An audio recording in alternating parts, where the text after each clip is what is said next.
Toujours sur le sujet de l'épreuve, du brisement et de la souffrance, il me semble bon d'ajouter encore ces quelques lignes de témoignage, celles du serviteur Asa Alonso Allen qui désirait se consacrer au Seigneur pour le salut des autres.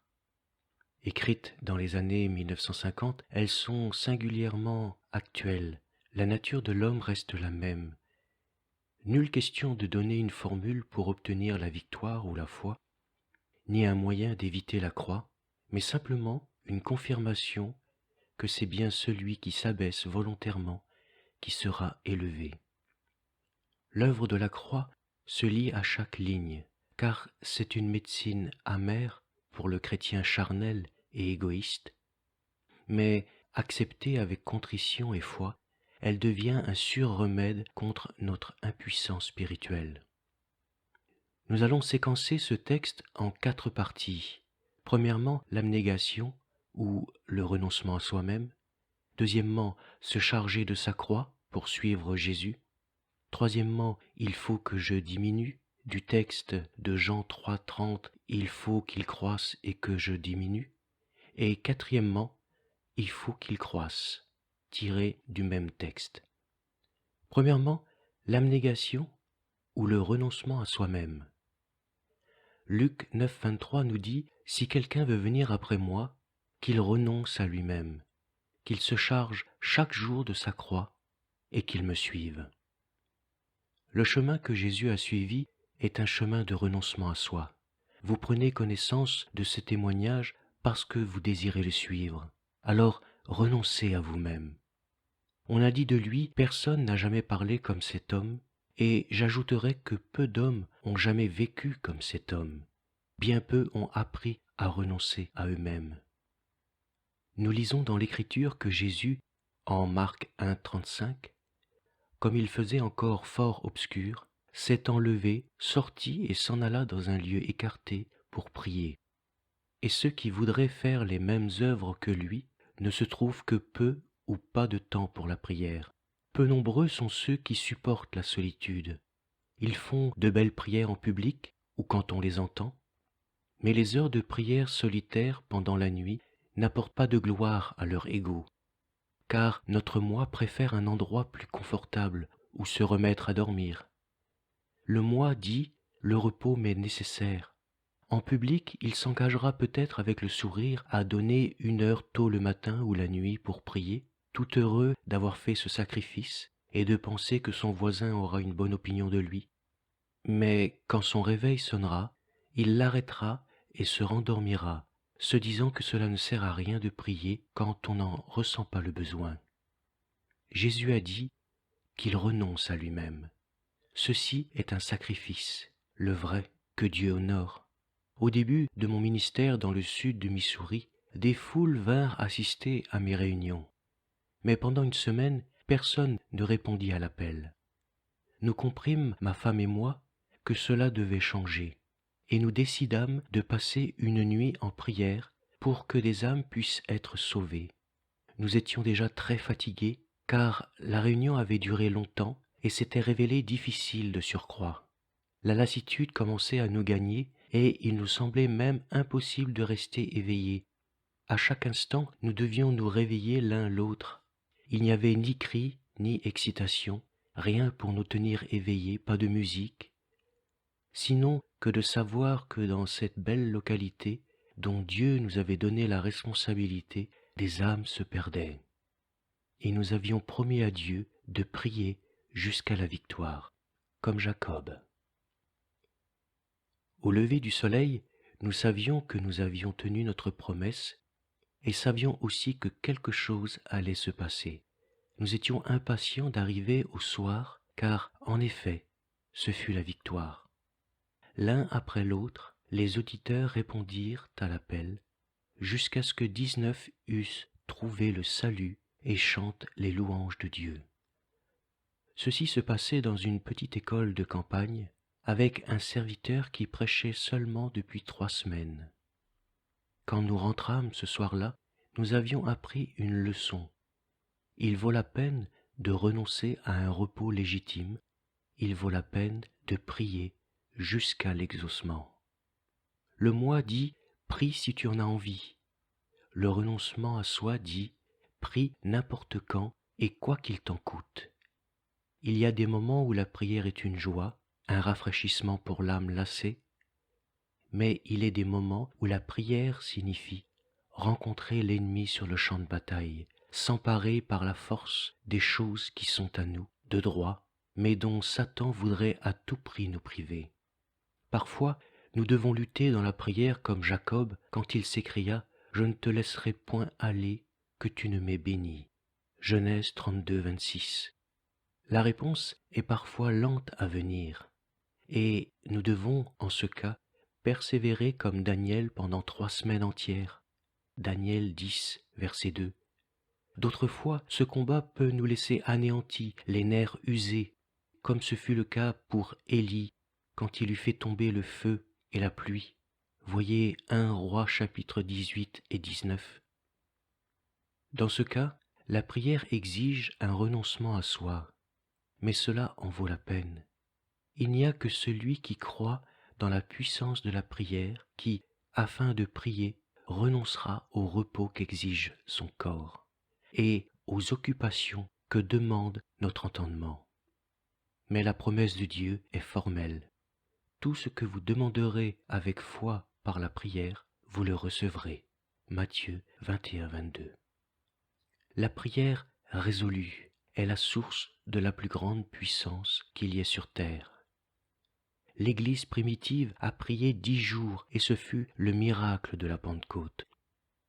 Moïse a passé 40 jours au sommet de la montagne, parlant avec Dieu, et son visage était si resplendissant qu'il devait porter un voile. George Muller a prié et reçu au cours de sa longue vie $1 million pour s'occuper de 2000 orphelins.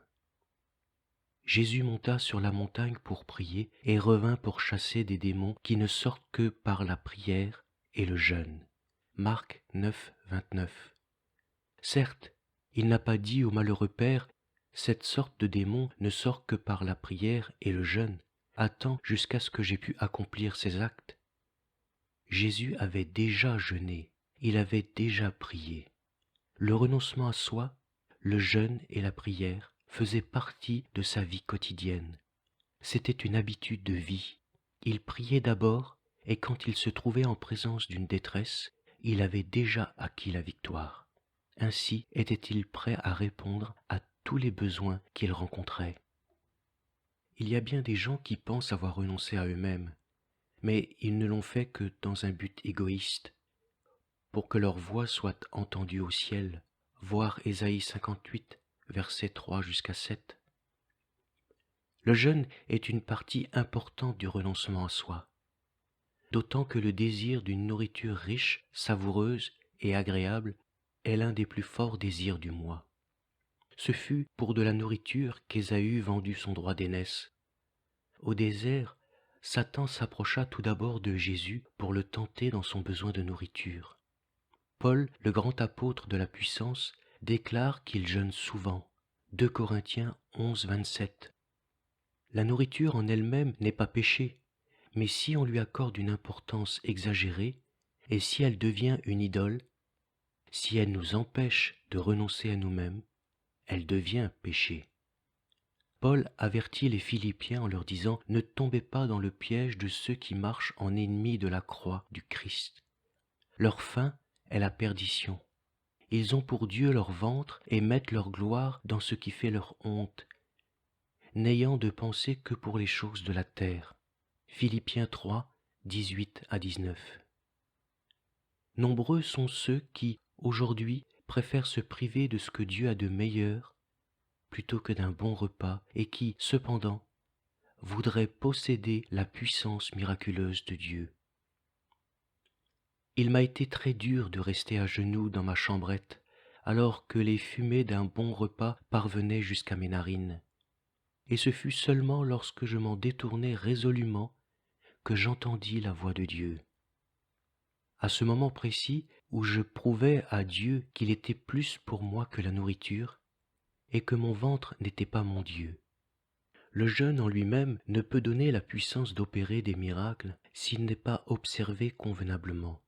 Les Israélites du temps d'Ésaïe s'écrièrent À quoi bon nous sert-il de jeûner si tu n'y prends pas garde? Ésaïe 58:3. La réponse de Dieu par son prophète fut: Or, au jour où vous jeûnez, vous allez à vos affaires et vous accablez de travail tous vos ouvriers. Oui, vous ne cherchez que disputes et querelles, et vous allez jusqu'à frapper du poing brutalement. Vous ne jeûnez pas comme vous devriez le faire en un tel jour, de manière que votre voix soit entendue là-haut. Versets 3 et 4. Si le jeûne doit nous aider à faire entendre notre voix là-haut, il faut qu'il soit absolument accompagné d'une réelle recherche de Dieu et d'un examen approfondi de nos cœurs. Nous devons avoir la vision de notre très grande responsabilité vis-à-vis de nos frères. Pour être efficace, un jeûne doit être pratiqué sans égoïsme aucun. Voici le jeûne auquel je prends plaisir, dira Dieu, c'est de briser les chaînes injustes, de dénouer les liens de tous les jougs, de renvoyer libres ceux qu'on opprime, de rompre tout lien de servitude. C'est de partager ton pain avec l'affamé, de recueillir dans ta maison les malheureux sans asile, de revêtir ceux qui sont nus, et de ne jamais te détourner de ceux qui sont ta propre chair. Versets 6 et 7. Quand on jeûne selon la méthode divine, cette promesse est pour nous. Alors, la lumière se lèvera comme l'aurore, et ta guérison avancera promptement. Ta justice marchera devant toi, et la gloire de l'Éternel sera ton arrière-garde. Alors tu appelleras, et l'Éternel répondra. Tu crieras, et il dira, me voici. Versets 8 et 9. Jésus a jeûné, il s'est attendu à ce que ses disciples le fassent aussi. Mais il leur fit remarquer que tout jeûne n'est pas forcément acceptable pour Dieu. Voyez Matthieu 6, versets 16 à 18. Ceux qui se glorifiaient de leur jeûne étaient taxés d'hypocrites par lui. Aussi déclare-t-il qu'ils recevraient toute leur récompense dans l'admiration des gens qui ne regardent qu'à l'apparence. Le jeûne qu'il a recommandé doit être privé, une secrète transaction entre l'individu et Dieu. S'il était possible, la famille même ne devait pas être informée que l'un de ses membres jeûnait. Lorsque le jeûne est accompli de cette manière, Dieu entend la prière. Il vous récompensera publiquement en exaucant vos prières. Combien il est préférable d'entendre dire « Cet homme a la puissance de Dieu, les malades sont guéris, les paralytiques marchent, les muets parlent et les aveugles voient quand il prie », plutôt que de les entendre dire « Cet homme est sûrement pieux, il jeûne 3 jours par semaine, il a même jeûné 21 jours de suite, et en cet instant, il en est à son 10e jour d'un jeûne de 40 jours. » Le vrai jeûne consiste à placer Dieu avant toute exigence de la vie personnelle et implique nécessairement un profond examen de soi-même. Certains ont sacrifié de leur temps inutilement et sans profit pour personne parce qu'ils se sont enorgueillis, se vantant de leur jeûne ou le faisant avec légèreté. C'est le but de Satan, celui de gâcher tout ce que nous essayons de faire pour Dieu. Soyons vigilants, car il cherchera à rendre inutile une de nos armes les meilleures, l'arme du renoncement à soi par le moyen du jeûne et celui de la prière. Si Paul affirme d'une part que le corps du mari ou de la femme appartient à l'autre conjoint, il dit d'autre part qu'il est sage pour les époux de mettre Dieu en premier pendant un temps et d'un commun accord, afin que lui occupe toutes leurs pensées et qu'ils puissent jeûner et prier ensemble. Dieu ne condamne pas le mariage ni les relations normales du mari et de la femme, mais cela aussi, qui est en soi légitime comme de se nourrir, devrait parfois être mis de côté pour rechercher Dieu. Plus nous marchons près de Dieu, plus la puissance sera grande dans notre vie, et cette intimité ne s'obtient qu'ainsi. Jacques 4,8 nous dit « Approchez-vous de Dieu, et il s'approchera de vous. » Le renoncement à soi vous privera souvent d'une bonne compagnie dont vous pourriez jouir. Mais si vous voulez la victoire de Dieu dans votre vie et à travers votre vie, il faut choisir sa compagnie avant tout. La communion des enfants de Dieu est belle et nécessaire, surtout pour les jeunes dans la foi. Mais il y a une autre communion infiniment plus nécessaire. 1 Jean 1,3 nous dit « Nous sommes en communion avec le Père et avec son Fils Jésus-Christ. » Ceux qui apportent la délivrance aux malades et aux affligés, ceux qui gagnent des âmes à Christ, passent beaucoup de temps seuls avec Dieu avant de paraître devant les hommes. Tout ceci ne peut être acquis en un instant. La puissance est le fruit de l'attente devant Dieu dans la prière. Le moi est toujours pressé, mais ici encore, il faut renoncer à ce moi et penser à la bénédiction de la Pentecôte, laquelle fut accordée après 10 jours d'attente. La vision de Daniel lui fut donnée après 23 jours de prière. Parce que Moïse ne sut pas attendre pour s'informer des méthodes de Dieu et de sa volonté, il dut rester 40 ans au désert avant d'être l'instrument préparé pour donner la délivrance à Israël. Le psaume 37, verset 7 nous dit « Abandonne-toi en paix à l'Éternel et mets ton espoir en lui par la foi. » L'attente est un art presque perdu aujourd'hui. Tout se fait à la hâte. Tant de choses s'obtiennent simplement en pressant sur un bouton. Mais point de bouton à presser, point de formule magique pour obtenir la puissance dans sa propre vie chrétienne. L'homme qui s'est attendu à Dieu dans la prière commande aux démons de sortir et l'être tourmenté est libéré. L'homme qui n'a pas de temps à perdre, entre guillemets, dans la communion avec Dieu, prononcera les mêmes paroles, semble agir de la même façon, mais rien ne se passe. L'attente devant Dieu n'est pas du temps perdu. Bien qu'il vous puisse paraître à vous-même comme aux autres que vous ne faites rien, cette attente comprend le jeûne, la prière et aussi la simple attente. Lorsque nous prions, nous parlons à Dieu, mais quand nous avons tellement prié qu'il ne nous reste plus rien à dire, c'est alors qu'il nous faut attendre la réponse de Dieu dans le silence. Laissez Dieu vous parler. Le moi est agité, occupé et impatient, désirant toujours attirer l'attention ou obtenir la récompense, ou encore agir. Il s'occupe de ce qui concerne le monde.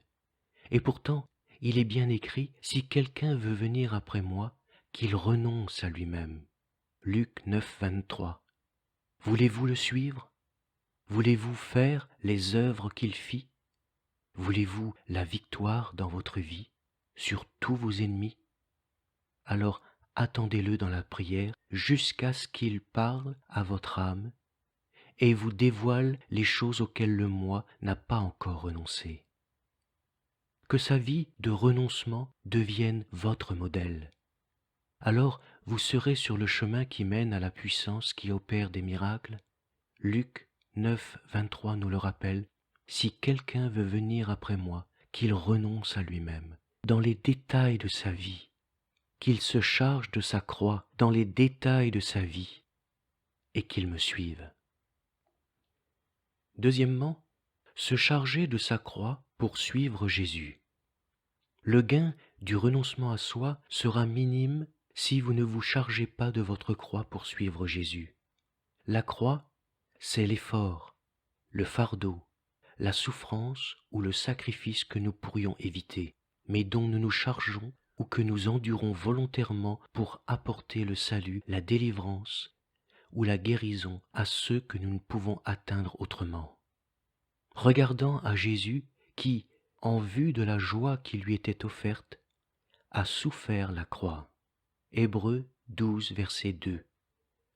Or, il s'avère que Jésus n'aurait pas été obligé d'endurer la croix.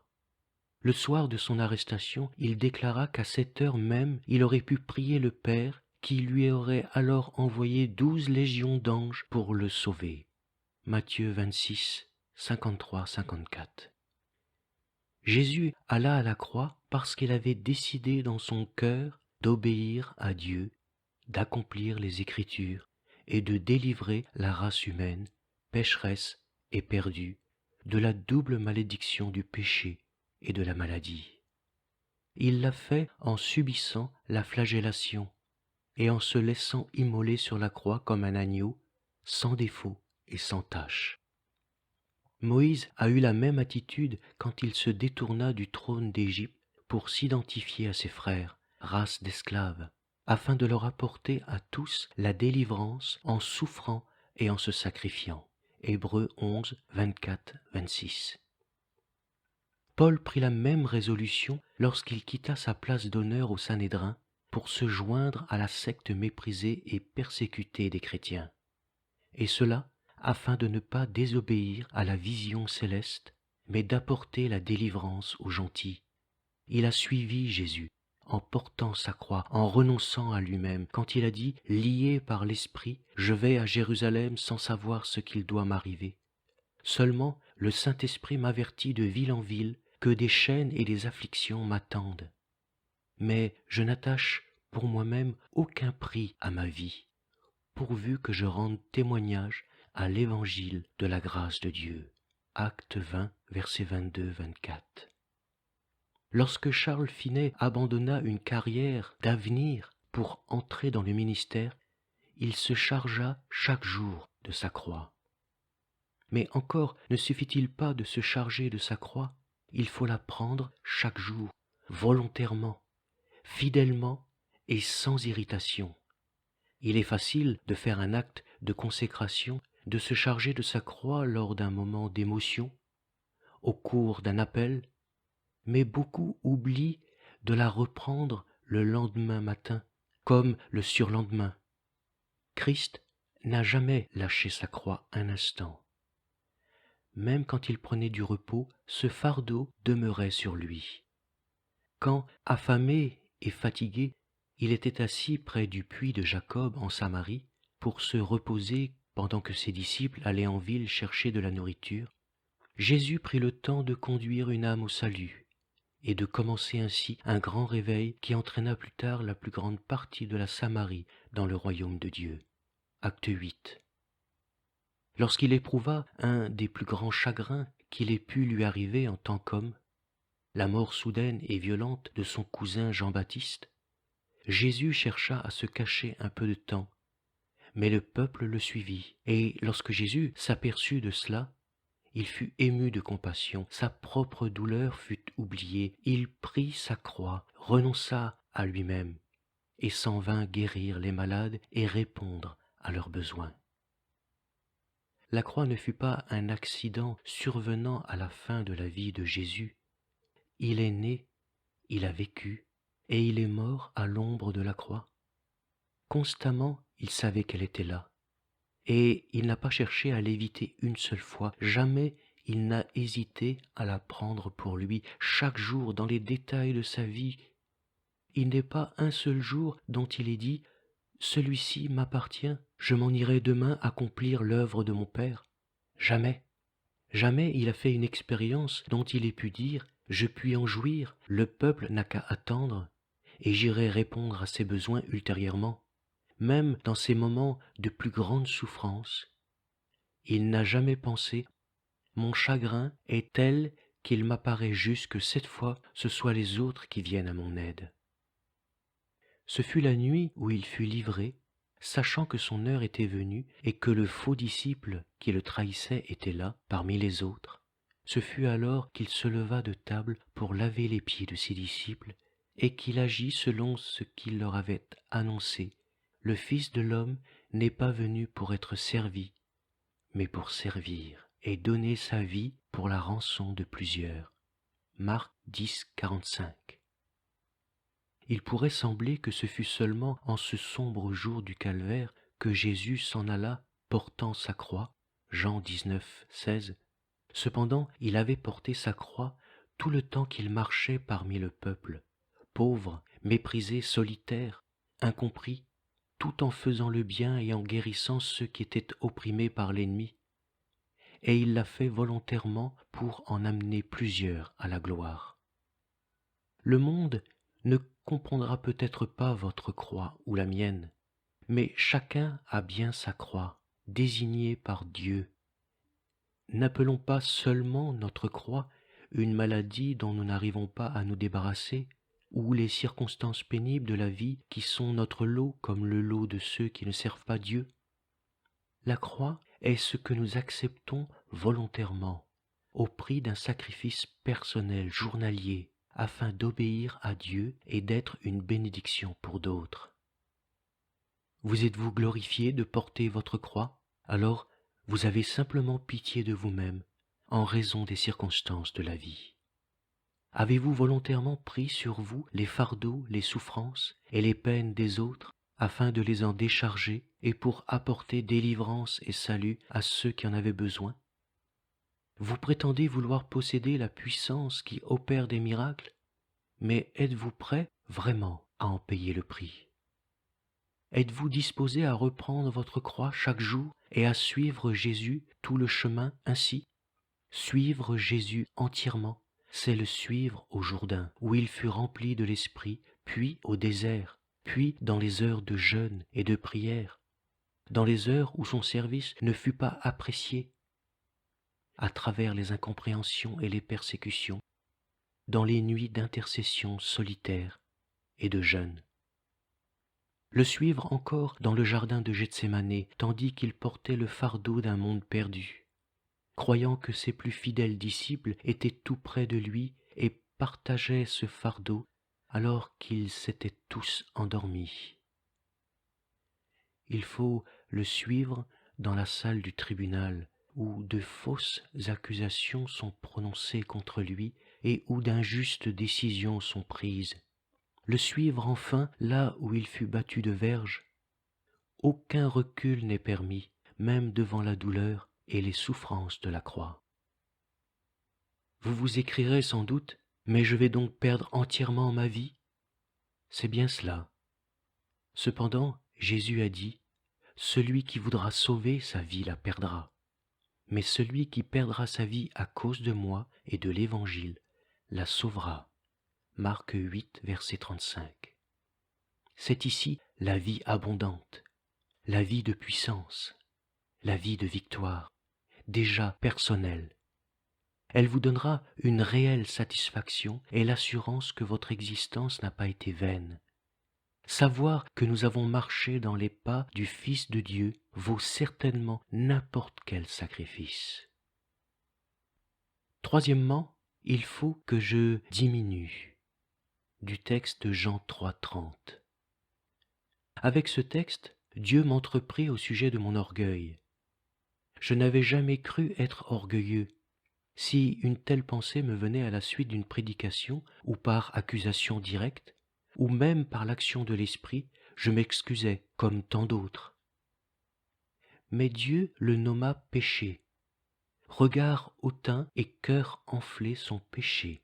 Proverbe 21,4.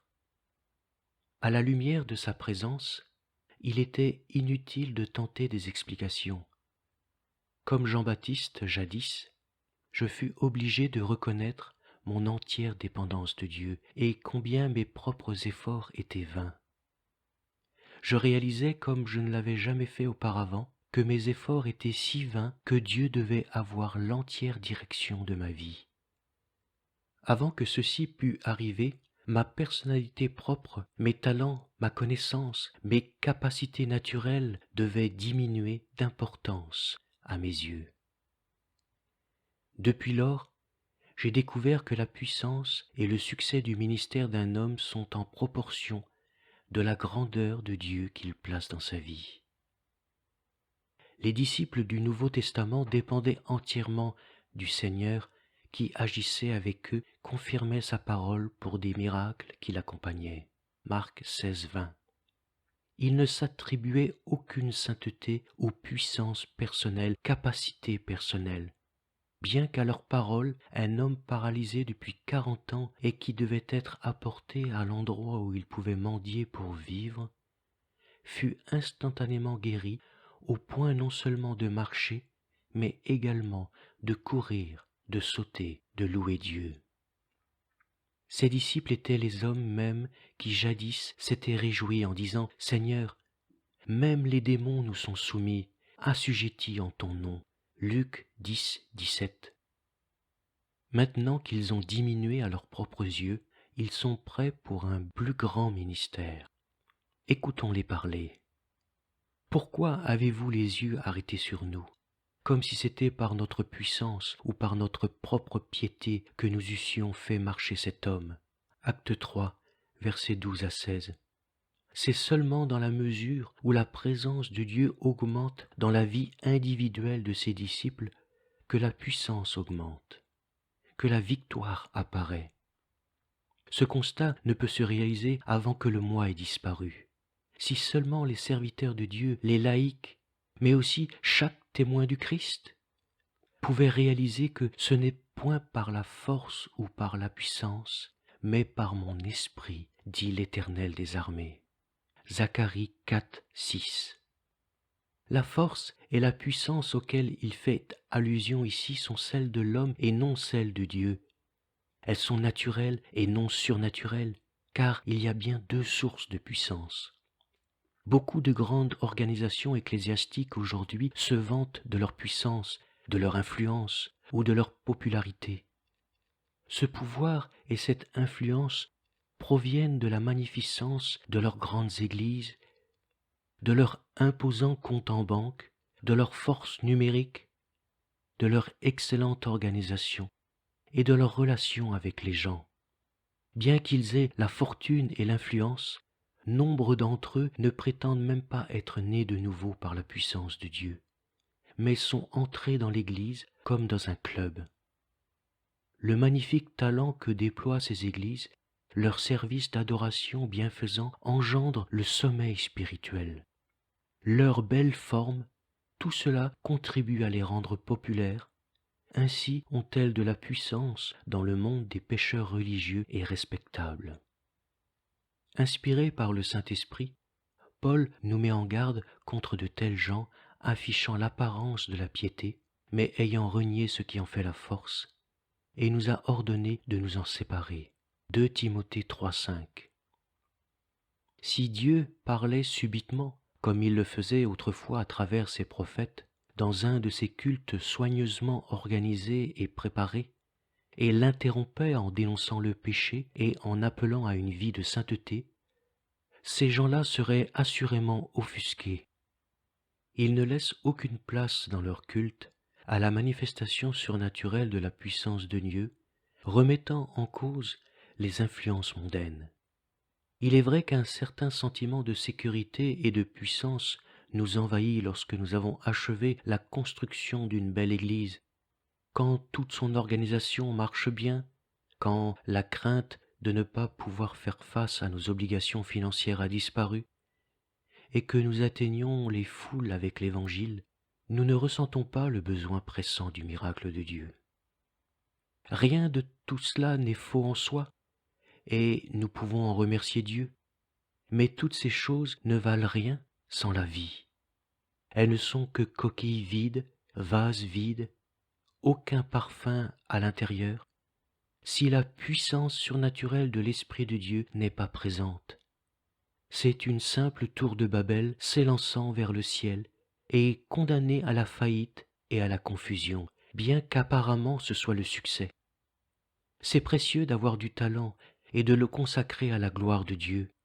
C'est agréable d'avoir une belle église, mais la seule chose vraiment nécessaire, c'est la vie de l'Esprit, c'est la puissance de Dieu, c'est l'œuvre de Dieu accomplie par son Esprit jusqu'au tréfonds de l'âme humaine. Bon nombre d'églises dans nos villes ont de la peine à remplir leurs bancs, alors que des foules se tiennent debout sous la pluie pour être témoins des grandes choses que Dieu accomplit par ses serviteurs qui ont recherché avant tout la puissance divine et qui ont été d'accord avec Jésus pour diminuer afin que Dieu croisse en eux. Le verset de Zacharie parle de la force humaine, des capacités naturelles, du talent, des formes, des cérémonies, des rites et des programmes, de la technique humaine. Quand le surnaturel disparaît, l'homme le remplace par le naturel. Lors des cantiques, on donne l'importance à l'harmonie et à la beauté musicale plutôt qu'aux paroles traduisant la nécessité de la réalité et de la puissance de Dieu. La force et le pouvoir de l'homme naturel n'apporteront jamais la délivrance aux multitudes. Satan ne craint pas ce genre de choses. Dieu peut les utiliser dans une certaine mesure, certes, s'il fait reposer sur eux son onction, mais ne peuvent être substitués à l'Esprit de Dieu. Les sermons les plus éloquents d'orateurs puissants et d'un grand charme personnel ne sauraient suffire. Après tout, la prédication n'est pas notre dernier objectif. Elle représente simplement un moyen d'arriver au but, et si des sermons et de belles prédications pouvaient produire le résultat voulu, il y a longtemps que celui-ci serait atteint. Oh, si l'homme consentait à diminuer entre les mains de Dieu, si seulement il pouvait réaliser que sans Dieu, l'homme ne vaut rien, avec toutes ses belles aptitudes. Si seulement les prédicateurs pouvaient comprendre que ce n'est pas la beauté ou la puissance de leurs sermons qui produisent des résultats, mais uniquement la puissance de Dieu en eux et à travers eux. Paul n'était pas, comme certains autres disciples, un homme ignorant et illettré, car il avait reçu la meilleure éducation de son temps.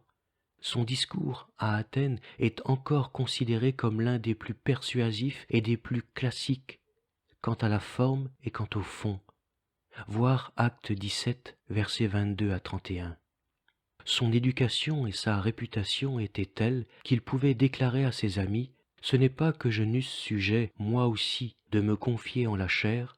Si d'autres croient pouvoir se confier en la chair, je le puis bien davantage. » Philippiens 3, 4. Mais Paul a mis de côté tout cela et s'est plu à diminuer pour laisser la puissance de Dieu passer à travers lui. Mais ce qui était pour moi un gain, je l'ai considéré comme une perte à cause de Christ. Philippiens 3, 7.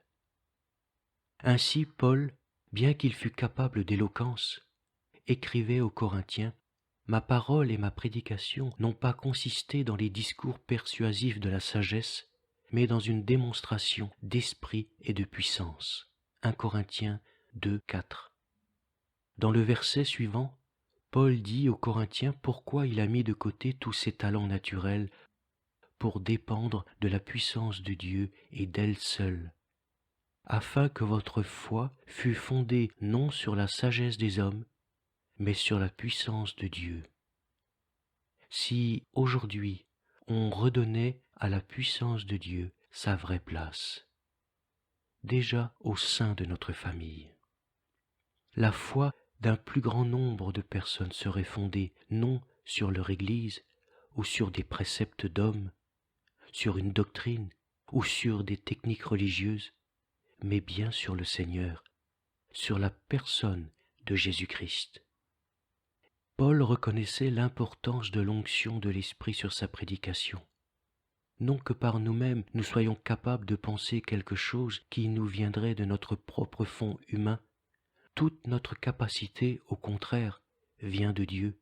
C'est lui qui nous a rendus capables d'être ministres de la nouvelle alliance, non celle de la lettre, mais de l'esprit. Car la lettre tue, mais l'esprit vivifie.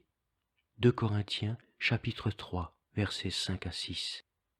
On a besoin de vie aujourd'hui, et la vie ne peut venir sans l'esprit.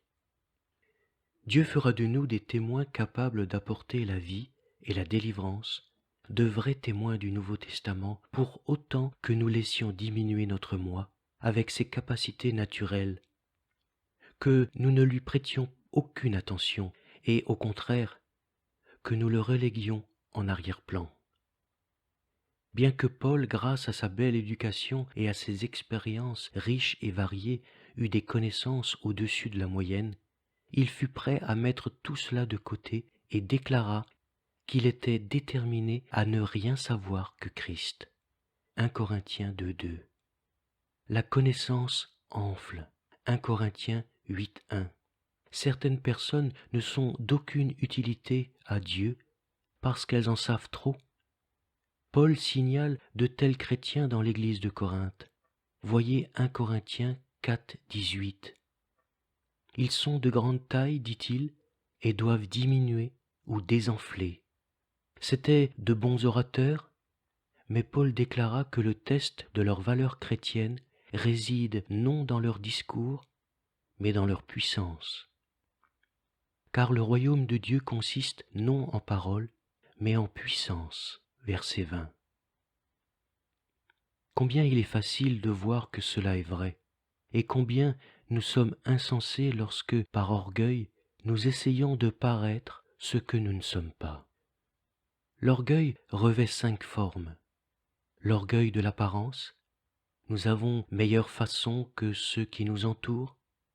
L'orgueil de notre rang, ne demandez pas ceci à quelqu'un de ma condition. L'orgueil de l'origine, nous sortons d'une excellente famille et devons à tout prix conserver son honneur.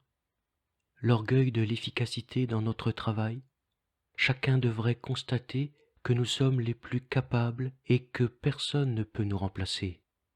L'orgueil de la grâce, le pire de tous. Nous sommes orgueilleux de nos mérites spirituels, orgueilleux de la longueur de nos jeûnes, orgueilleux de nos visions, de nos songes, de nos révélations, orgueilleux des dons que nous croyons posséder, de notre position vis-à-vis des autres, du sentiment que nous avons d'être un favori de Dieu, et, comble, nous en venons même à devenir orgueilleux de notre humilité. Quelque forme que revête notre orgueil, il nous gonfle comme un ballon de baudruche. Aussi, la toute première chose que nous devons faire afin de pouvoir acquérir la véritable puissance de Dieu, c'est de diminuer. Car quiconque s'élève sera abaissé, et quiconque s'abaisse sera élevé. Luc 14, 11. Dieu résiste aux orgueilleux, mais il fait grâce aux humbles. Jacques 4, verset 6. Comment donc voulez-vous que Dieu travaille avec vous, en confirmant la parole par des signes et des miracles, quand il déclare qu'il vous résiste? Oui, je dois diminuer. Seul l'or doit rester.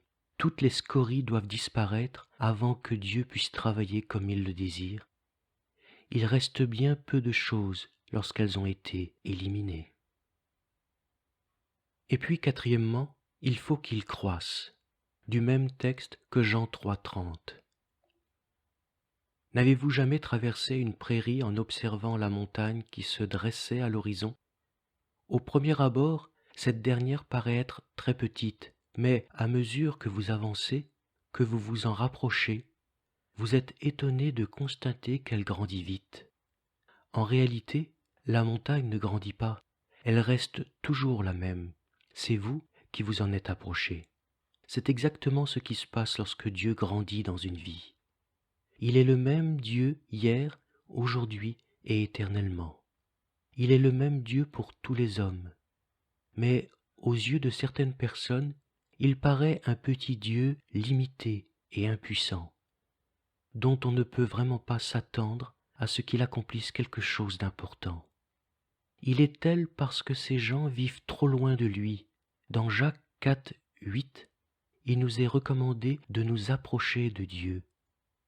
Dieu est très lointain pour beaucoup parce qu'ils ont laissé tant de choses les séparer de lui. Quelques-uns même s'approchent de lui du bout des lèvres, tandis que le cœur en est bien éloigné. Matthieu 15, verset 8. Et Dieu dit de ceux-ci qu'ils l'honorent en vain. Le seul moyen de s'approcher de Dieu, c'est de rechercher de tout son cœur et sérieusement tout ce qui nous sépare de lui, et de s'en débarrasser par sa grâce et par son action divine. L'orgueil, à coup sûr, maintient Dieu à distance. L'Éternel reconnaît de loin les orgueilleux. Psaume 138, 6. Or, Dieu ne peut pas travailler avec vous s'il est éloigné de vous. Vous devez venir à lui avec humilité. Certains excusent le manque de puissance dans leur vie en disant « Le jour des miracles est passé, l'Église est établie maintenant et n'a plus besoin de miracles. » Une telle affirmation ne peut être prouvée par l'Écriture. Jésus est le même hier, aujourd'hui et éternellement. Hébreux 13, 8. La main de l'Éternel n'est pas trop courte pour délivrer, ni son oreille trop dure pour entendre. Mais ce sont vos iniquités qui ont mis une barrière entre vous et votre Dieu. Ésaïe 59, versets 1 et 2. N'accusez pas Dieu de votre manque de victoire et de puissance, mais mettez le blâme là où il doit être mis. C'est vous qui êtes trop loin de Dieu à cause de vos nombreux péchés, qui vous séparent de lui. Des amis ou vos bien-aimés se dressent aussi entre lui et vous. Jésus a dit, « Celui qui aime son père ou sa mère plus que moi n'est pas digne de moi. Celui qui aime son fils ou sa fille plus que moi n'est pas digne de moi. » Les soucis de la vie peuvent aussi vous séparer de Dieu, compromettre la récolte, la rendre infructueuse. Certains accordent toutes leurs pensées aux affaires de cette vie, comme s'ils devaient vivre pour l'éternité. Dieu ne peut pas travailler avec eux, car pour être près du cœur de Dieu et ressentir sa compassion pour les perdus et les souffrants, il faut se rappeler continuellement que la vie est courte, que l'éternité est une échéance solennelle et inévitable. D'autres restent éloignés de Dieu par ignorance de ce que Dieu est véritablement, et de ce qu'il a fait, et de ce qu'il veut faire. Ils ne peuvent donc pas le louer. Or, c'est la louange qui nous conduit dans la présence de Dieu. Entrer dans son temple avec des actions de grâce. Psaume 104, verset 4. Quelques-uns de ceux qui entendront ces paroles ne savent pas que Dieu désire tellement s'approcher de ses enfants qu'il offre son Esprit Saint afin de pouvoir, par lui, habiter non auprès d'eux, mais bien au-dedans d'eux. Lorsque vous avez ouvert votre cœur et permis au Saint-Esprit de vous remplir, de vous baptiser et de prendre possession de tout votre être, vous découvrez alors que Dieu est beaucoup plus près de vous qu'auparavant. Il devient un Dieu bien plus grand que celui que vous avez connu jusqu'alors. Puis, à mesure que vous permettez au Saint-Esprit de demeurer en vous et de grandir en vous, de vous enseigner et de vous conduire jour après jour dans une communion plus étroite avec le Père et dans une vie plus sainte, la grandeur de Dieu vous apparaît de plus en plus. Il grandit dans votre vie. C'est en marchant à ses côtés jour après jour que vous apprendrez à le connaître. Et si vous vous nourrissez de sa parole, il grandira à vos yeux. C'est par la foi que nous connaissons tout ce qui concerne Dieu. La foi vient de ce qu'on entend, et ce qu'on entend vient de la parole de Christ lorsqu'elle est prêchée. Romains 10, 17. Nourrissez-vous de la parole de Dieu, car il y a des gens qui espèrent avoir la puissance sans prendre la peine d'étudier l'Écriture. C'est bien la parole de Dieu qui nous aidera à purifier nos vies de tout péché, qui nous sépare de Dieu. Comment le jeune homme rendra-t-il pure sa conduite? C'est en se dirigeant d'après ta parole. Psaume 119, verset 9.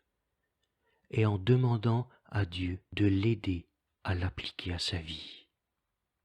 Dieu me fit aussi comprendre très clairement que si le péché était toléré dans ma vie, il continuerait à se tenir à distance. Il serait même si loin qu'il serait seulement pour moi ce Dieu sans valeur que tant de gens déclarent servir. Pour que Dieu puisse grandir en moi et m'utiliser puissamment, j'ai dû m'éloigner de tout ce qui me séparait de lui. Afin qu'il reste dans mon expérience le grand je suis, j'ai dû continuellement marcher à la lumière de sa parole, et par la puissance de son esprit diminuer chaque jour, me laisser toujours plus absorber par lui afin qu'il croisse. Il faut qu'il croisse. Il n'est pas écrit « il pourrait croître ». Non, mais il faut qu'il croisse en gloire, en majesté et en puissance. Son autorité sur ma vie doit s'étendre constamment.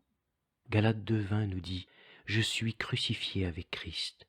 Si je vis, ce n'est plus moi qui vis, c'est Christ qui vit en moi. » Frères et sœurs, soyez richement bénis au nom de Jésus-Christ. Amen.